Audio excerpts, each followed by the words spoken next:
temos Deltan Dallagnol para abrir a caixa preta do Supremo Tribunal Federal. E se você é assinante da Gazeta do Povo, com certeza você leu o artigo de Deltan Dallagnol, exclusivo, Caixa Preta no STF, esconde violação sistemática de direitos humanos. Deltan Dallagnol, seja bem-vindo, meu amigo. Boa tarde.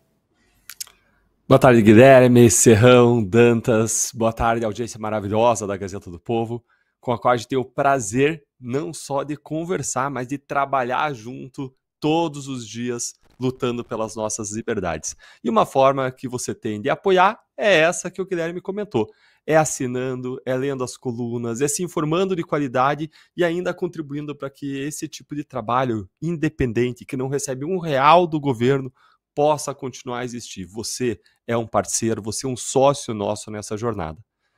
Quando a gente olha para o que está acontecendo no Supremo Tribunal Federal, não existe alternativa senão reconhecer que existe uma violação sistemática de direitos humanos e que essa violação sistemática está acontecendo dentro de uma grande caixa preta, sem que nós possamos observar a extensão e a gravidade do que está acontecendo lá dentro. E tudo sob o comando supremo do ministro Alexandre de Moraes. Como assim, Deltan? Eu vou explicar. A gente tem a restrição de liberdade indevida de pelo menos 32 pessoas. Numa matéria de janeiro, a CNN anunciou que existiam 65 presos junto ao Supremo Tribunal Federal que não haviam sido julgados, sendo que 33 deles já tinham sido acusados criminalmente e 32 deles não tinham sido acusados criminalmente. Quando a pessoa é presa sem uma acusação criminal por mais de 35 dias, isso é uma clara restrição indevida da sua liberdade de locomoção. Não pela simples questão formal do prazo, não se trata de uma questão de número de dias, 2 dias a mais, 2 dias a menos, não é disso que se trata do seguinte: os requisitos para você prender alguém envolvem necessariamente os requisitos, todos os requisitos para você acusar alguém. Só tem 2 requisitos para você acusar alguém: prova da existência do crime e indício de autoria. Para você prender, você precisa desses mesmos requisitos para acusar, prova da existência do crime e indício de autoria, mais uma demonstração de que a liberdade da pessoa representa um risco para a sociedade. Ou seja, se você não tem os requisitos para prender, você não tem o requisito. Desculpa, se você não tem os requisitos para acusar, se você não tem os requisitos para denunciar, prova da existência do crime e indício de autoria, você não tem os requisitos para prender, que são esses 3. Você só agrega mais um nos requisitos da denúncia para você prender alguém. Então, se você não tem os requisitos para denúncia, você não tem para prisão. E se você prende a pessoa e passa 35 dias, que é o prazo legal, sem você acusar, isso mostra que, na verdade, você não tinha esses 2 primeiros requisitos da prisão, que são prova da existência do crime, indícios de autoria, que são os únicos requisitos necessários para uma acusação criminal. Ou seja, isso mostra que você está prendendo alguém, alegando um motivo que pode ser válido ou não, aí a caso você vai discutir, mas você está prendendo alguém sem você ter prova de que aquela pessoa é provável autora do crime. E aí, você pode prender alguém sem você ter indicativos concretos de que aquela pessoa é provável autora de um determinado crime? É lógico que não. É lógico, é óbvio que não. O que está acontecendo é uma violação da liberdade sem uma razão legal, uma violação grave de direitos humanos. Nós temos aí uma série de consequências em relação a isso que eu vou mencionar agora, além da restrição por si só da liberdade, mas eu queria começar perguntando onde estão aquelas grandes entidades de defesa dos direitos humanos? Onde está a Human Rights Watch? Onde está a Transparência Internacional? Onde estão os juízes da democracia?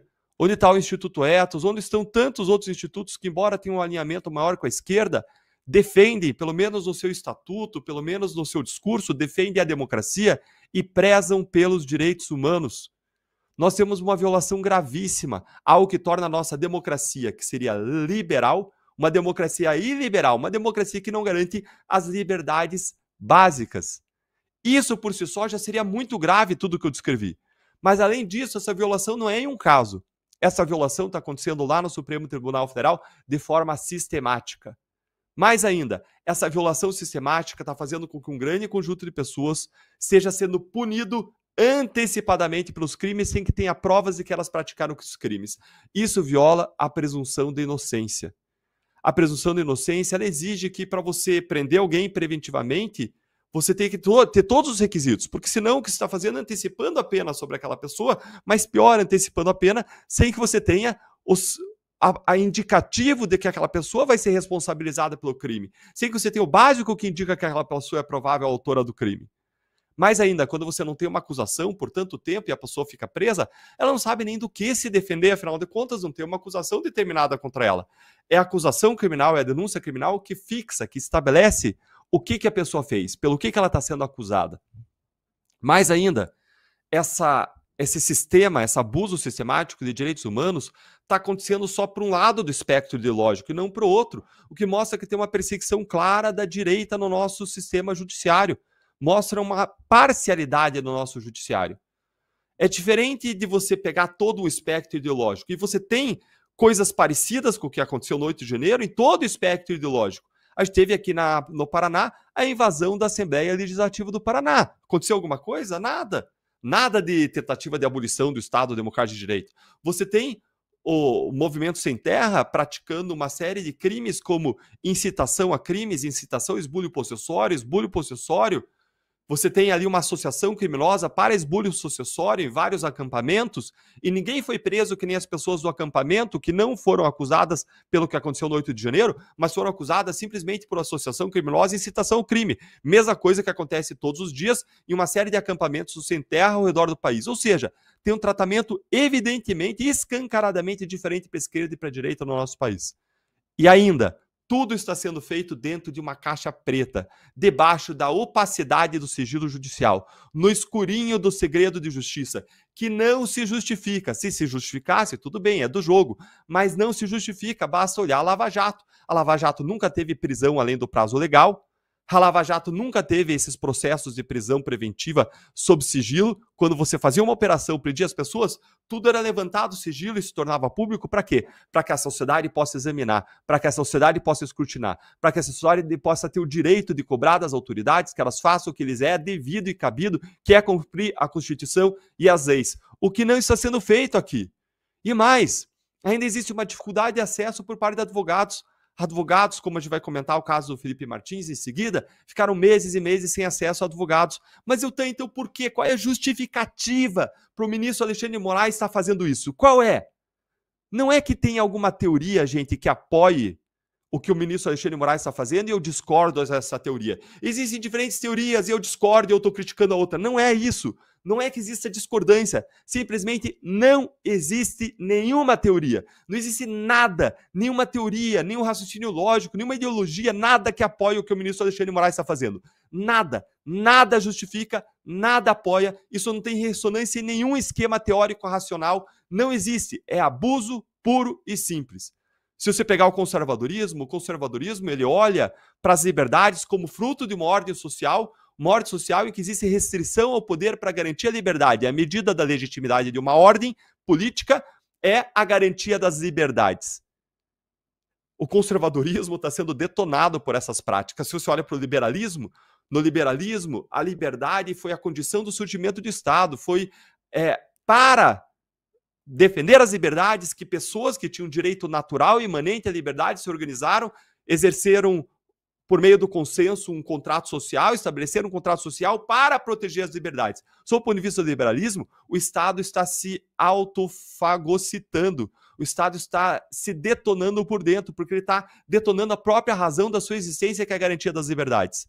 Se você olha para a social-democracia, que hoje é abraçada por grande parte da esquerda, ela defende também a democracia liberal, uma democracia que garanta direitos. Liberal aqui no sentido de liberdades, de defesa de direitos. Se você olha para o progressismo defende as liberdades, defende a democracia. Até o progressismo, ele defende que as pessoas devem ter a liberdade e até ele leva isso ao extremo. Ele diz que para defender a liberdade, você tem que acabar com as instituições opressoras, intermediárias, a família, a igreja, e você dá superpoderes para o Estado, mas para proteger as liberdades, não para violá-las. Ah, mas tem a teoria da democracia militante da década de 30. Não tem, porque ela não justifica isso. A teoria da democracia militante ampararia que as próprias constituições tivessem mecanismos de proteger a sua democracia, como a nossa tem, Estado de defesa, Estado de sítio, uma série de crimes estabelecidos no Código Penal, mas que têm que ser aplicados de acordo com o direito penal democrático, segundo os princípios de tipicidade. Houve ou não houve crime de acordo com a teoria, e não você tacar crimes irresponsavelmente sobre as pessoas, crimes que não existiram, que não aconteceram, forçando a aplicação de crimes para pendurar essas pessoas em praça pública, porque você não quer que nunca mais aconteça aquilo, e aí você viola todas as regras sob o pretexto de defender a democracia, abalando e detonando a democracia por dentro. Não. Agora, esqueça todas essas teorias que eu falei. Esqueça todas essas teorias, porque essas teorias elas são divergências. Elas são discussões.